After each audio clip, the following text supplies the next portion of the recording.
দেখো হনুমানটাকে, দেখো হনুমান।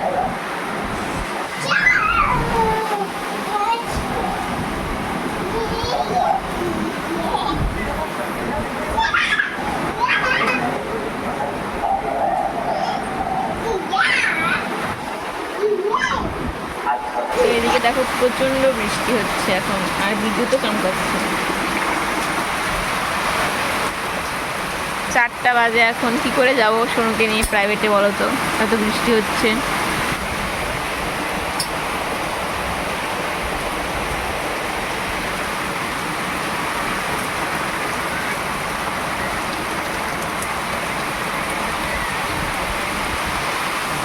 খোলো তো, ঘরটা খোলো।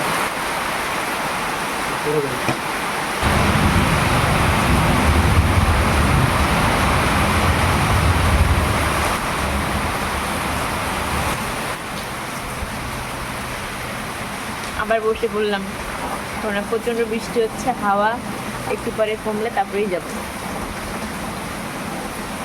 এরা খাচ্ছে, আমাকে দিলও না খেতে।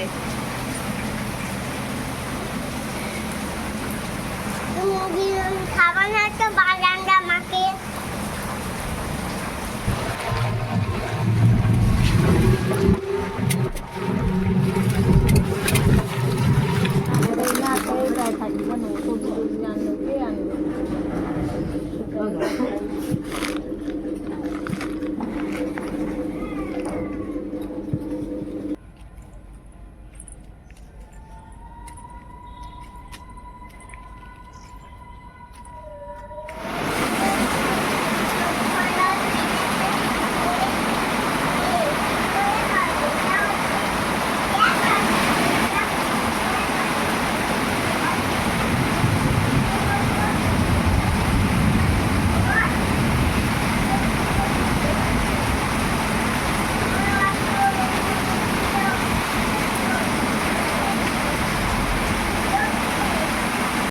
তো দেখো এখন এলাম বাড়িতে, আর এখন বাজে ওই 7:30টার মতো।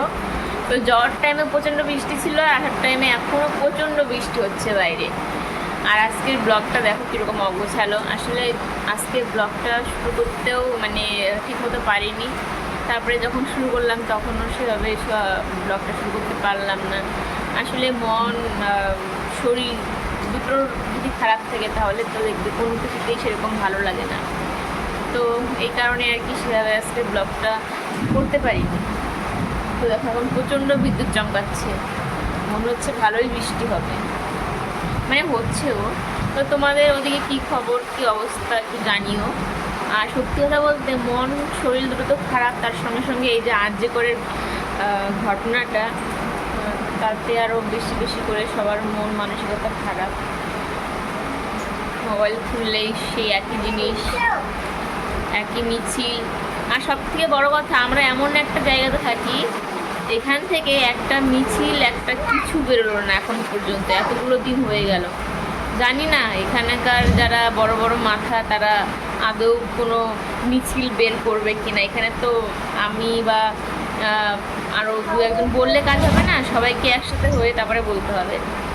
জানি না তারা কোনো মিছিল বের করবে কিনা, এটাতেই বোঝা যাবে কার কীরকম ভাবনা চিন্তা, তাই না?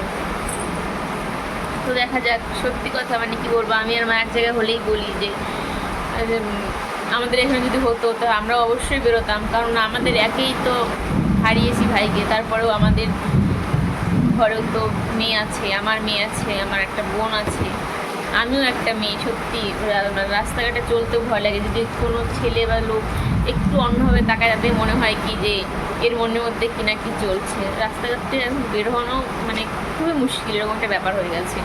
আর সত্যি কথা বলতে তোমরা ভালো করে দেখবে, তোমাদের এলাকাতেও এরকম কিছু লোক আছে যারা তাদের মধ্যেই পড়ে, এটা সত্যি মানে বোঝা যায়। তোমরা চেনো জানো, কিন্তু কিছু বলার ক্ষমতা নেই, এটাই। তো যাই হোক, চলো আজকে ব্লগটা এ পর্যন্ত রাখছি। কেমন লাগলো সেটা কমেন্ট করে জানিও, ভালো লাগলে লাইক করে দিও, আর চ্যানেলটি সাবস্ক্রাইব করে আমার পাশে থেকো। দেখা আবার নতুন একটা ব্লগের সঙ্গে, আশা করি সেই ব্লগটা ভালো মতো শুরু করতে পারবো। তো চলো, সবাইকে টাটা, গুড নাইট, সবাই ভালো থেকো, সুস্থ থেকো।